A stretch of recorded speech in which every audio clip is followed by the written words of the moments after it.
सबको जय श्री राम जी की। आज हम त्रयोदशी जो पूजन का विधि और यम दीपक है वो कैसे लगाना है, उसका विधि क्या है, ये सब कुछ जानते हैं।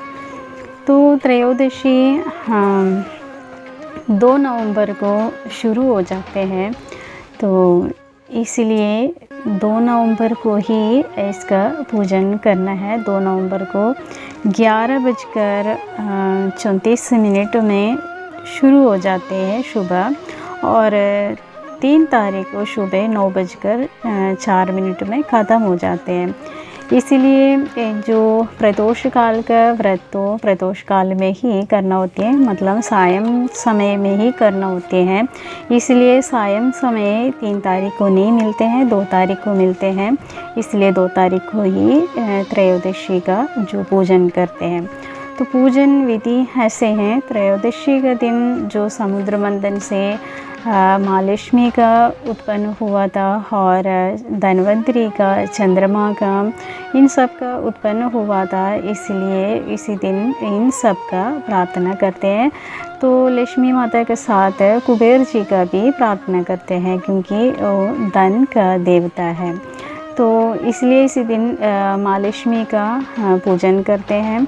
तो समुद्र मंथन से उत्पन्न हुआ था, और धन्वंतरी जो अमृत कलश लेके आया था समुद्र से, इसलिए उन्हीं का भी पूजन करते हैं।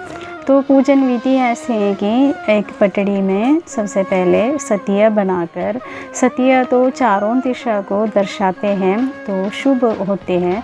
सतिया बनाकर कुंकुम से, उसके बाद उस पटड़ी में लाल कपड़े या पीला कपड़ा बिछाकर धन्वंतरी का, महालक्ष्मी का, कुबेर जी का, इन सब का मूर्ति या चित्र रखें, और 13 दीपक जगाने के लिए रखना है। इनमें सरसों का तेल या तिल का तेल यूज़ करना है, और 4 मुखी दीवा 2 लेना है। 4 मुखी दीवा 2 लेना है, उसमें एक में सरसों का तेल भरना है और दूसरे में घी भरना है। घी महालक्ष्मी के लिए। लक्ष्मी माँ का पूजन करते समय 7 कौड़ी रखकर पूजा करना। 4 कौड़ी माँ के आगे और 3 कौड़ी कुबेर जी का आगे रख के पूजन करना। बाद में इन कौड़ियों को, 7 कौड़ियों को जल प्रवाह करना। इसका कथा बाद में सुनाती हूँ। ये और सरसों का तेल इन सारे देवताओं के लिए, और एक मुखी दीपक है, उसी में हम उसके अंदर जो सरसों का तेल ही डालना है, उसके अंदर एक कौड़ी डालना है, एक सिक्का डालना है, तो थोड़ा सा शक्कर डालना है, और उसके बाद उस दीपक में कुमकुम से टिक्का लगाने हैं, और उसको सारी रात बाहर अपने घर का मेन गेट पर ही जगने देना। और वो यमराज का नाम का है। यमराज से प्रार्थना करना, पूरी साल हमारा जो घर परिवार, जो सगे संबंधी, सबको अकाल मृत्यु से बचा के रखने के लिए यमराज से प्रार्थना करना है। और ये दीपक ऐसे है कि नरक चतुर्दशी का दिन लगाना होते हैं, ऐसे भी कोई कहते हैं, क्योंकि नरक चतुर्दशी का दिन ही यमराज का दिन है, ऐसे कहते हैं, लेकिन त्रयोदशी का दिन लगाना होते हैं। आप लोग ये दीपक चाहिए तो 5 दिन लगातार लगा सकते हैं, और एक ही दिन जो यमराज का पूजन के लिए जो बता रखा है, उसी में जरूर जो त्रयोदशी वाले दिन ज़रूर लगाने हैं।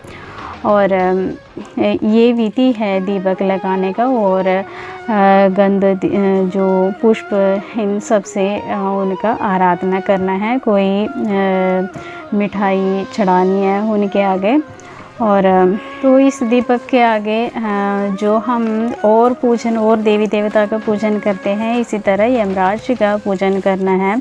और गंध, धूप, दीप सारे कुछ जो जगाते हैं, दीप तो है ये, तो ये दक्षिण मुँह करके ही लगाना है घर के आगे मेन गेट पर।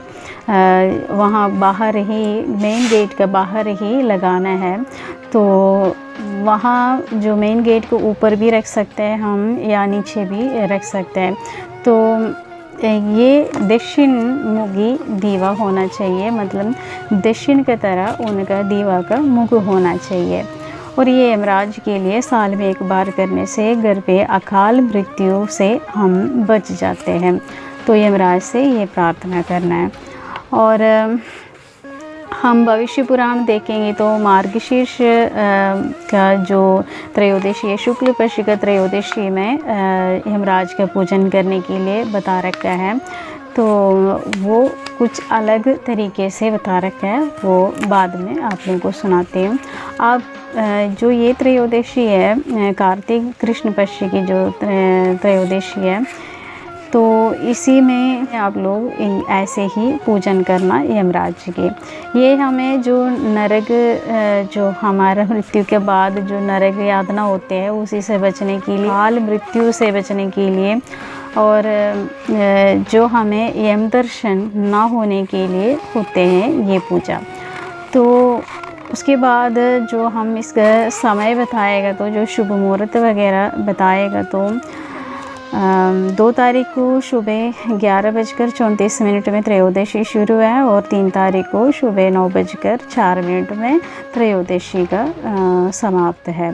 तो त्रयोदशी का जो पूजा करना होते हैं हम प्रदोष काल में करना होते हैं। प्रदोष काल मतलब सायंकाल में। तो 5:37 से हम पूजन का जो शुभ मुहूर्त, पूजन का जो मुहूर्त है वही है 5:37 से 8:11 तक। और वो वृषभ काल होती है और 6:18 से 8:14 तक। और शुभ मुहूर्त होते हैं 6:18 से लेकर 8:11 तक। और ये त्रयोदशी वाला दिन हम ये सोना चांदी सब कुछ बर्तन वगैरह खरीदते हैं। सोना इसलिए खरीदते हैं, सोना चांदी इसलिए खरीदते हैं कि सोना लक्ष्मी माता का प्रतीक है, जो माता संबर समृद्धि का प्रतीक है। तो सोना चांदी धन सब कुछ माता देते हैं, माता लक्ष्मी देते हैं। और धन्वंतरी जी अमृत का कलश लेके आया था, अमृत चंद्रमा देते हैं, चंद्रमा संभाल के रखते हैं अमृत को। तो उसी दिन चंद्रमा भी समुद्र से निकला था, तो समुद्र मंथन में समुद्र से चंद्रमा भी निकला था। तो चंद्रमा शीतल होते हैं, इसलिए चांदी शीतल होते हैं, इसलिए चांदी का भी खरीदना शुभ होते हैं। और जो हम बर्तन खरीदते हैं, अमृत कलश लेके आया था धन्वंतरी, इसलिए हम उसी का प्रतीक करके अमृत कलश, जो कलश का प्रतीक हो गए, जो बर्तन वगैरह खरीद लेते हैं। और इसी दिन अमृत बनाने का भी प्रथा है। थोड़ा सा चना पानी में डाल के रखना, रात को भिगो के रखना। उसके बाद अगले दिन उसको और 2-3 नीम का पत्ते डालकर उसको पीस के उसमें दही मिलाकर धन्वंतरी का आगे रख के पूजन करने के बाद, पूजन के पश्चात सबको अमृत के तौर पे, वो प्रसाद के तौर पे बांट सकते हैं। तो ये भी अच्छा मानते हैं। और जो खरीदारी का जो समय है, जो कुछ भी खरीदना हो उसके लिए जो समय है, उसके लिए जो मुहूर्त है वो बताती हूँ।